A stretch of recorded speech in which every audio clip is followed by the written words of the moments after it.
자연자본으로서의 생물 다양성에 대한 이해. 것이 생태학이다라고 정의를 한 것이죠. 생물학, 생태학 연구의 가장 기본이다라고 이해하시면 됩니다.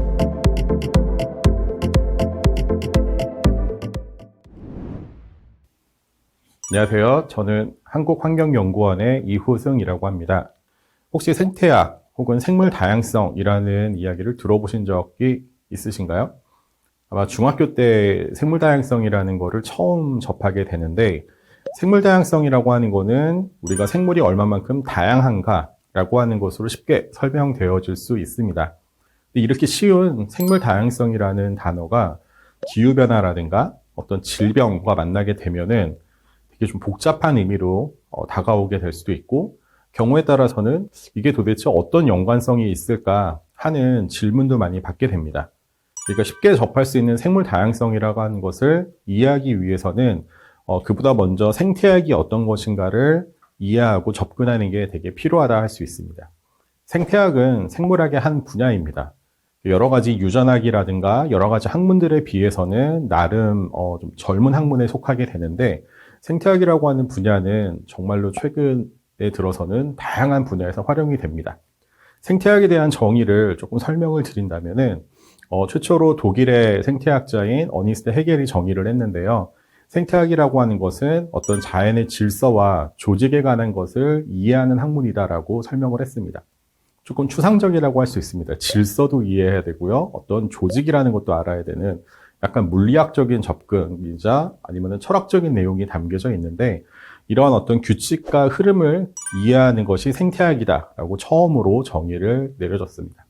그 다음으로 이제 미국의 유명한 생태학적인 유짐 오덤은 생태학이라는 것을 자연의 구조와 기능을 연구하는 학문이다라고 조금 더 구체화를 시켜줬습니다.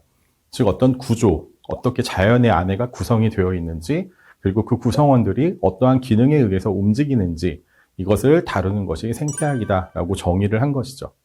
그 다음에 이제 국내에서 생태학 교과서로도 유명한 캐나다의 생태학자인 찰스 크랩스 같은 경우는 생태학을 어떤 생물의 분포와 풍부도를 결정하는 사고 장육에 관한 과학적 연구다라고 정의를 하고 있습니다. 그 생물이 어느 지역에 적은지 많은지, 그리고 그들 간에 서로 어떤 관계가 되는 것인지를 이해한다라고 보시면 될 것 같습니다. 생태학에서의 생물 다양성 의미는 구체적으로 무엇인가요? 네, 생태학에서 생태학과 생물 다양성을 이해하는 데 있어서는 우리가 군집 생태학이라는 것을 이해하는 게 필요합니다. 군집 생태학, 즉 커뮤니티 이콜로지라고 하는 것을 이해함에 있어서, 커뮤니티라고 하는 것은 우리가 실질적으로 많이 접하는 단어인데요. 어떤 주민센터나 커뮤니티 센터라고 하는 것을 한번 상상해 보신다면, 그곳에 여러 가지 사람들도 모여서 각종 문화활동이라든가 행정적인 활동 여러 가지를 복합적으로 다루는 곳이라고 볼 수 있습니다. 또한 그 안에 모여있는 사람들끼리도 서로 간의 어떤 역할이라든가 활동을 같이 하는 곳이라고 할 수 있는데요. 군집 생태학이라고 하는 것은 어떤 공간, 생물이 살고 있는 공간 안에서 생물 종들이 어떻게 상호관계에 유지를 하는지, 그리고 주어져 있는 환경에서 어떤 역할을 하는지를 이해하는 학문이다라고 보시면 될 것 같습니다. 그럼 우리가 알고 있는 생물 다양성과 이제 조금 더 가까워지는 걸 볼 수 있을 텐데요.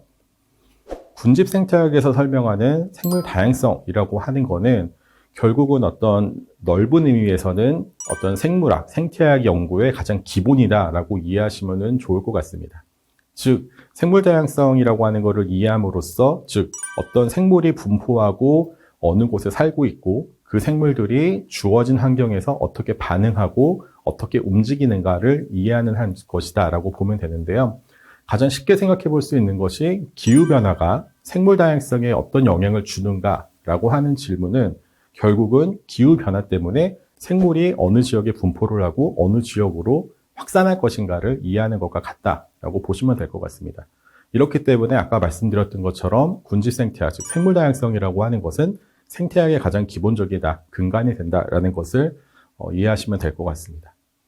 이러한 군집 생태학에서 말하는 생물 다양성이라고 하는 것은 결국 어떤 생물종, 그리고 생물이 살고 있는 생태계, 그리고 그 각각의 생물 종이 가지는 유전적인 차이점, 다양성을 우리가 이해하는 것이다 라고 하면 되는데, 가장 쉽게 생각해 볼 수 있는 것은 겨울에 어떤 철새들, 계절에 따라 분포가 달라지는 철새들이라 할 수 있습니다. 우리나라에 다양한 새들이 살고 있습니다. 이 새들이 1년 내내 똑같지가 않죠. 여름에 오는 여름 철새들하고 겨울에 오는 겨울 철새들만 대표적 보도를 해도 서로 다른 새들입니다. 그 이유는 우리나라로 오는 새들이 서로 다른 목적으로 우리나라에 오기 때문입니다. 여름에 오는 여름 철새들은 우리나라에서 번식을 하기 위해서 오는 것이고요. 겨울인데 겨울을 나기 위해서 우리나라에 온다? 조금 의아하다고 생각하실 수가 있을 텐데요. 겨울 철새들이 주로 사는 곳, 번식하고 사는 곳은 시베리아 북극 지방입니다. 그러면은 겨울이 되면은 우리나라보다 훨씬 추운 곳이 되겠죠. 그러니까 추운 북극 지방을 피해서 남하해가지고 우리나라에 와서 겨울을 나고, 겨울이 끝난 다음에 봄이 되면 다시 번식지인 북쪽으로 올라가게 됩니다. 기후에 대한 변화, 온도의 변화 때문에 생물의 분포와 사는 위치가 바뀌어지게 되는 것이죠. 그렇기 때문에 우리가 여름에 볼 때에 우리나라에 있는 생물 종의 다양성과 겨울에 보는 종의 다양성은 다를 수밖에 없습니다. 자, 이런 것은 움직이는 동물뿐만 아니라 식물도 마찬가지인데요. 우리가 봄에 볼 수 있는 벚꽃을 생각하시면 되게 쉽게 이해하실 수가 있습니다. 벚꽃이 피는 시기가 다르죠. 그렇기 때문에 벚꽃 축제가 이루어지는 시기도 한 1주 간격으로 달라집니다. 단풍 같은 경우를 예를 들면은 10월 달의 날짜에 따라서 단풍이 지는 시기도 달라집니다.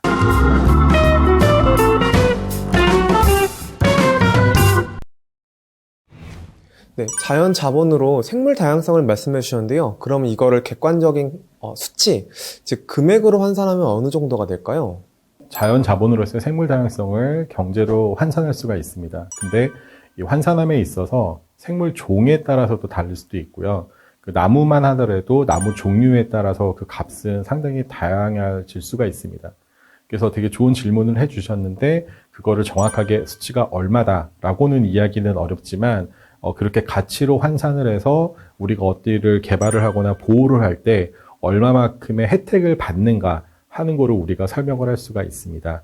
예를 들어서 전 지구적으로 생물로부터 얻을 수 있는 어떤 혜택이라든가 자연 자본으로서의 가치는 전체 그 총 수입이죠. 우리가 벌어들이는 전체 경제 생산의 한 절반 정도에 해당한다 만큼으로 가치 환산을 하고 있는 것이 현실입니다.